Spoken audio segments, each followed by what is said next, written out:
Tá valendo? Conseguiu atualizar?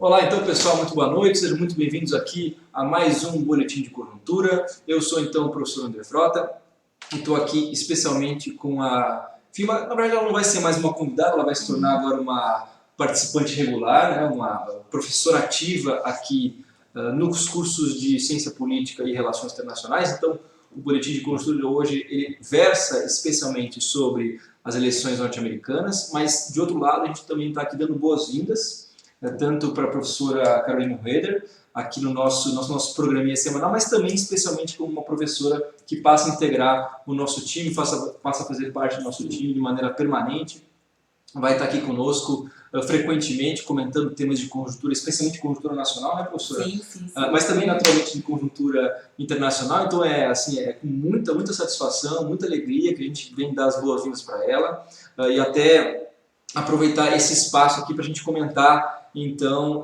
os temas da semana, especialmente o tema que alcançou os maiores índices de procura tanto no Google Trends quanto também nos trends do Twitter, que foi o lançamento da candidatura do presidente atual Donald Trump em relação às primárias do Partido Republicano nos Estados Unidos. Então, o tema especial desse boletim de conjuntura é, em primeiro lugar, então a gente procurar fazer um comentário sobre o sistema de eleição norte-americano, como é que se dá o sistema eleitoral norte-americano, e aproveitar então especialmente para dar as boas-vindas aqui para a professora. Então, professora, seja muito bem-vinda. Obrigada. É o primeiro boletim que eu faço parte. É uma honra estar aqui como professora permanente agora aqui dos cursos de Relações Internacionais e de Ciência Política. Agradeço ao meu colega Frota e agradeço também quem está acompanhando essa live hoje. Nós vamos falar então sobre o sistema eleitoral nos Estados Unidos e a conjuntura então que está dada agora de prévias, né, das eleições nos Estados Unidos e com a candidatura do Trump também nas primárias. Bom, vamos fazer uma contextualização, então, porque a gente vai colocar hoje, nós combinamos o seguinte, deixar um pouquinho mais claro o que é o sistema eleitoral nos Estados Unidos, que não é nem um pouco claro, ele é muito confuso, ele é muito diferente do sistema eleitoral que a gente tem no Brasil, por exemplo, que também é majoritário, mas é absolutamente diferente. Então, a minha intenção aqui hoje para vocês é deixar um pouco mais claro o que é esse sistema eleitoral nos Estados Unidos, como que ele é composto, quais são as fases e como que funciona, então, essa contagem de votos e essas regras eleitorais nos Estados Unidos. Bom, mas a conjuntura é o seguinte, nós temos agora uma conjuntura de debates das primárias, né? Primeiro vão ocorrer, então, os debates até julho do ano que vem, que a gente estava vendo, né, Frota? Até julho do ano que vem vão ter os debates, então, para serem definidos quais são os candidatos do Partido Republicano e do Partido Democrata. E são mais de 20 candidatos, né, do Partido Democrata, tem muita gente concorrendo, né? Exatamente, professora. De fato, a gente tem aqui um contexto, ele é um contexto de primárias, sim, que ele vai iniciar agora formalmente em julho, como a professora comentou, e ele tem esse ano inteiro de duração, ou seja, de junho de 2019 até junho de 2020, a gente tem um processo de campanha que envolve, então, a escolha de um candidato que, de fato, vai representar o partido, seja democrata, seja republicano. Então, agora está no período de lançamento das primárias dos candidatos que vão concorrer. Não está nada definido ainda, mas o tema que, de fato, passou a operar nos trends, tanto no Google quanto no Twitter, foi de fato o lançamento da candidatura oficial do atual presidente Donald Trump. Qual é o contexto bastante interessante de a gente observar, professora, com relação ao lançamento dessa candidatura? Porque no plano internacional, no plano externo, a gente tem um momento no qual o acordo nuclear com o Irã ele está sendo repensado. De fato, os Estados Unidos ele sai desse acordo nuclear. Logo que o Trump assume a presidência, ele procura se mobilizar para retirar os Estados Unidos desse acordo nuclear. Um acordo que foi costurado ao longo de todo o governo Obama. Então, houve muito tempo, muita negociação do ponto de vista diplomático com a União Europeia para conseguir construir um acordo que fosse concertado entre os Estados Unidos, entre a União Europeia e também entre o Irã, e de fato os Estados Unidos saem agora e passa a adotar uma postura, de fato essa foi sempre a premissa de política externa do Trump, que é o que eles chamam de pressão máxima, adotar pressão máxima. Ele fez isso com a Coreia e também está aplicando isso com o Irã. O que acontece é que a partir do momento então que se forma a possibilidade do Trump não mais estar como presidente da República nos Estados Unidos no ano de 2020, a partir então de 2020, no final de 2020, especialmente 2021, se estabelece então um cenário no qual essas negociações que foram costuradas, o futuro também desse acordo nuclear, o futuro das relações com o Irã, tendem também a se tornar uma dúvida. Isso pesa para o eleitor norte-americano, isso pesa para a comunidade internacional, isso pesa também nas primárias. Então, um pouco esse contexto que a gente vai procurar aqui iniciar, de fato, essas nossas conversas sobre o sistema eleitoral norte-americano. Eu queria recomendar, então, professor, a gente pudesse começar fazendo, então, um panorama de como é que são as etapas né, desse sistema. A primeira etapa é essa, então, né, que a gente está vendo agora das primárias. Eu separei a dinâmica do sistema eleitoral nos Estados Unidos em 4 fases, que eu vou colocar aí para vocês, então, para ter...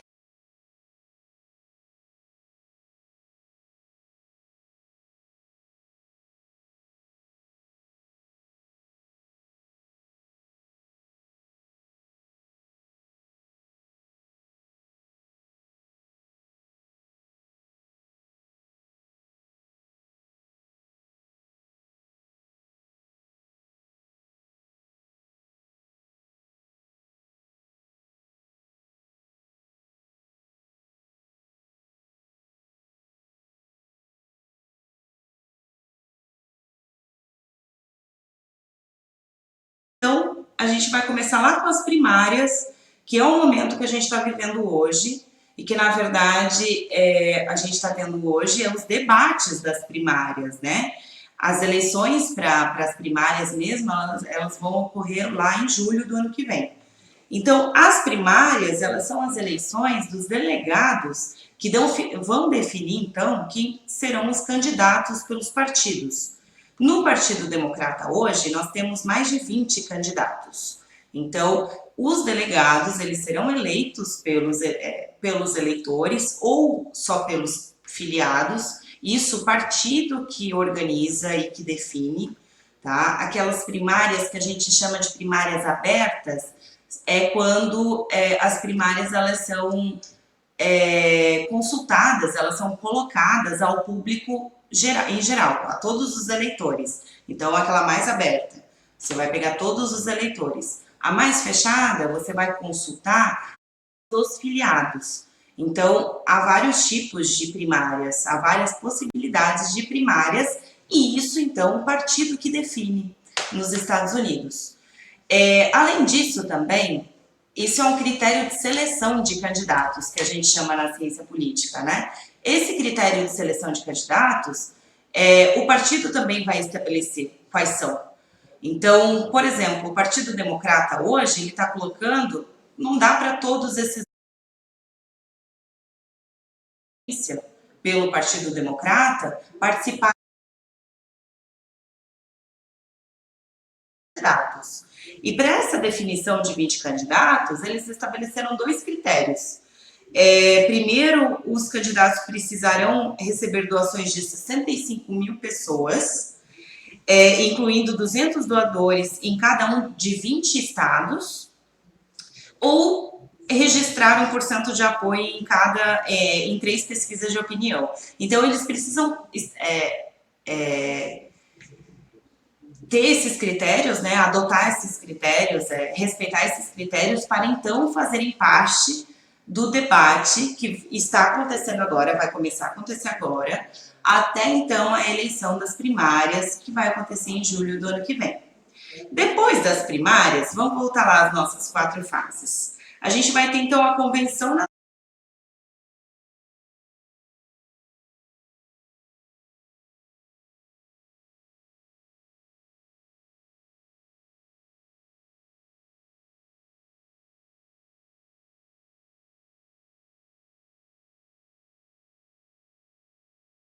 Disso, nós teremos então a eleição de fato,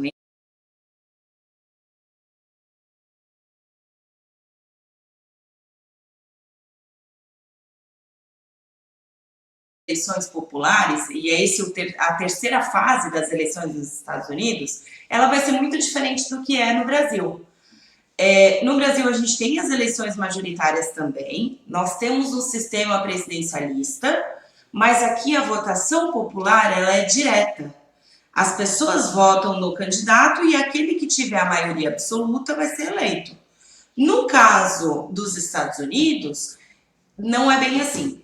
Então, as eleições populares, as pessoas vão até as urnas, elas vão votar, então, no seu candidato preferido, só que essa maioria em cada estado, ela vai definir, então, os delegados que o partido vai ganhar. Eu vou explicar para vocês um pouco melhor isso, porque a gente precisa entender como que são distribuídos os delegados pelos estados. A gente tem uma primeira tabela ali que eu trouxe para vocês hoje, que isso fica um pouco mais claro. Nos Estados Unidos, nos 50 estados mais Washington DC,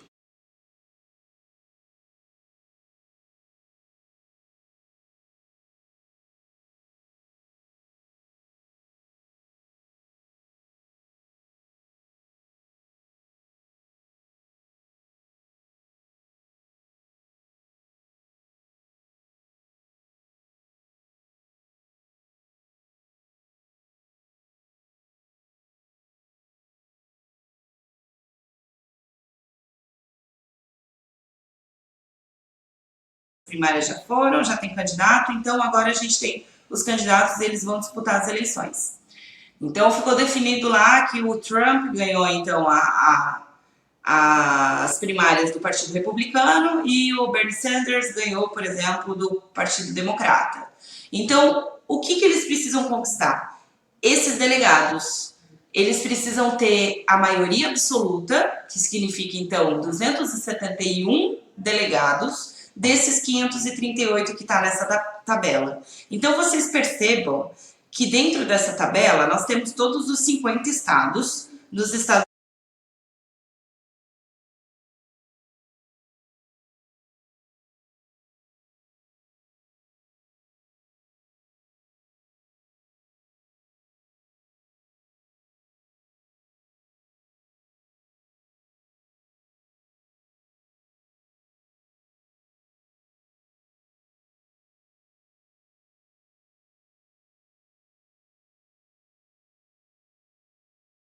de senadores, e esse número somado, então, de representantes, vai se refletir na quantidade de delegados. Então, um exemplo aí dessa tabela, lá no Alabama. O Alabama possui 2 senadores,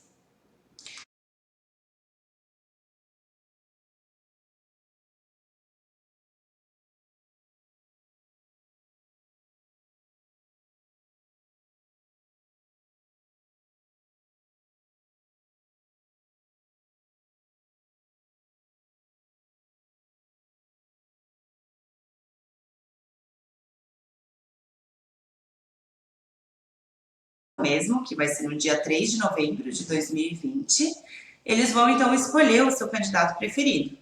E escolhem então, por exemplo, no Colorado, a maioria então decidiu pelo Partido Democrata.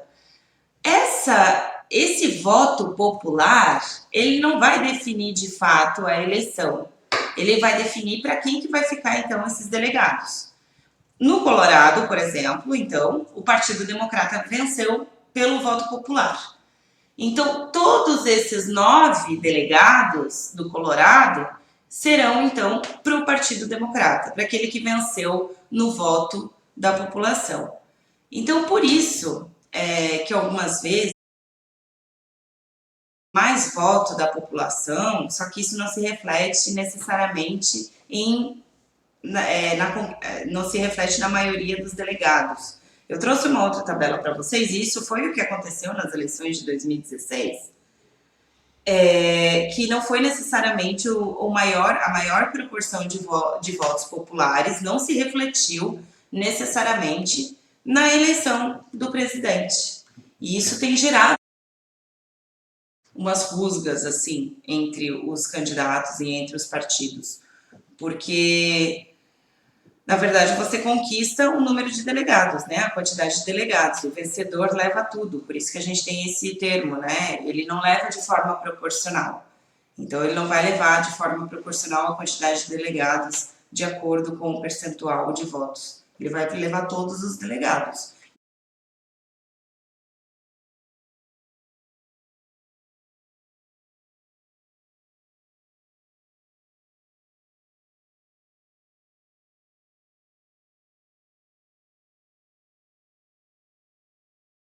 Dos votos, e a gente trouxe isso aqui hoje para vocês. Em 1876, houve isso, o Partido Democrata conquistou a maior parte do voto popular, só que não conseguiu, então, a maior parte dos delegados. E em 1888 também, em 2000, quando George Bush levou a maioria dos delegados e não a maioria do voto popular. E em 2016 aconteceu de novo, né? Que a Hillary Clinton teve uma vantagem aí de 300 mil votos, só que ela perdeu nos estados, perdeu na quantidade de delegados. E por que isso acontece? Porque às vezes a estratégia do partido, ele se preocupa em conseguir alguns estados chaves que não importam, que não tem um número tão grande de delegados, ou então se conquista um número. A Hillary Clinton conseguiu 20, se eu não me engano, 20 estados. Só que esses 20 estados não dava a maioria do número de delegados, não dava a maior proporção, não era a maioria absoluta. Então, do partido também, né? Então, não adianta ganhar com uma vantagem tão grande, né? Ganhou com 80% em um estado, isso representa muito voto. Só que 80% não importa, vai ganhar todos os delegados. Então, depende muito das forças, né? E daí tem aqueles swing states também, que são os estados em disputa, que são aqueles estados que ora estão com o partido republicano, ora estão com o partido democrata.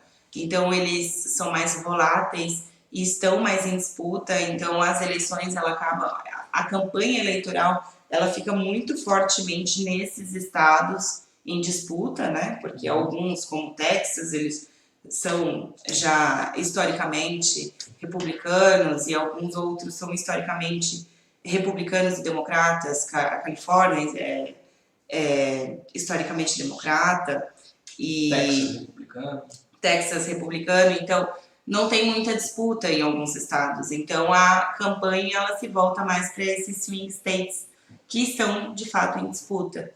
Então, o foco é esse, né? Você precisa...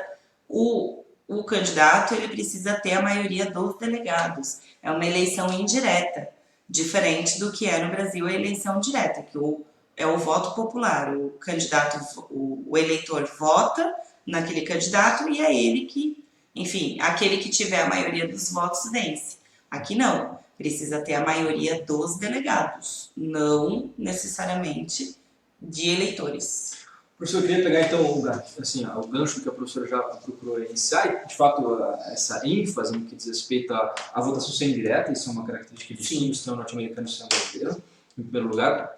Em segundo lugar, também a gente tem a escolha dos delegados, que passa a se tornar um critério bastante importante de ser acompanhado, que diferencia o modelo norte-americano do modelo brasileiro. Há também um outro componente, que é o fato de que o voto não é obrigatório, né, professor? Então, o fato do voto não ser obrigatório também traz um outro tipo de abordagem que demanda que os candidatos também conquistem o eleitor, ele ir para a urna. Exatamente. Poderia comentar um pouquinho sobre isso, professor? Exatamente. Nas eleições de 2016, por exemplo, 46% dos eleitores foram às urnas. Então, isso já vem, né? A gente tem um histórico aí, um declínio da participação popular muito grande nas últimas eleições. Isso está ascendente, esse declínio está ascendente. Então, provavelmente, as eleições de 2020 também a gente vai ter um nível de abstenção muito grande. E isso é fundamental. As campanhas, elas são muito voltadas Então, para a participação, eles querem que as pessoas participem, porque quanto mais as pessoas participam, mais a chance, então, de eu conseguir eleger os meus delegados. Então, como que acontece, né? Aqueles que tiverem a maioria do voto popular, as pessoas vão lá e votam no Partido Republicano. Se a maioria absoluta for de Partido Republicano, o Partido Republicano vai levar todos os delegados. Então, é importante que as pessoas compareçam no dia da eleição. Então, o foco nos Estados Unidos, as campanhas, elas têm tido esse apelo assim, de participação popular. Eles precisam que as pessoas participem, porque me parece que está caindo muito a participação popular e depois o descontentamento, enfim. Como o voto não é obrigatório e não há nenhuma... Não há nenhuma sanção e não precisa declarar, justificar, como é aqui, né? As pessoas acabam não participando.